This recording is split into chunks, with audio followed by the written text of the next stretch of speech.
কি একটু ব্যতিক্রম না? এবং আজকে এখানে আমাদের আয়োজন করেছে ওমেরা এলপিজি। ওনারা আসলে এখানে আপনাদের ইফতারটা আজকে ওনারা আয়োজন করেছে।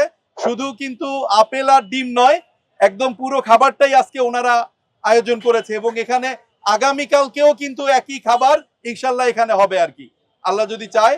এবং শুধু এখানে না, আমাদের বনানী 2 হোটেলে, তারপরে সদরঘাটে, মিরপুরে, বাড্ডায়, তারপরে কুড়িগ্রামে এই আয়োজন কিন্তু আল্লাহর রহমতে ওনারা করছে।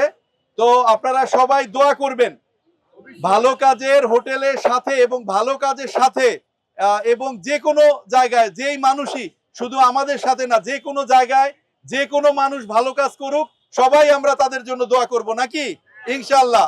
তো আমরা দোয়া করব সবাই, ঠিক আছে? আর প্রতিদিন আমাদের এখানে নিয়ম একটা করে ভালো কাজ করে আসতে হয়। আমরা অন্য সময় লেখি, এখন লেখার সুযোগ থাকে না, কিন্তু আপনারা সবাই কথা দিচ্ছেন একটা করে ভালো কাজ করবেন। জোরে বলেন, কথা দিতেছেন সবাই ভালো কাজ করবেন। আচ্ছা, আর যদি কেউ ভালো কাজ না করতে পারেন, ঠিক আছে, মিথ্যা বলবেন না যে ভালো কাজ এইটা করছি সেইটা করছি। যদি ভালো কাজ না পারেন বলবেন মামা আগামীকালকে করব, ঠিক আছে? যে আগামীকালকে করব, এই যে সত্যি কথা বললেন, এটাও একটা ভালো কাজ।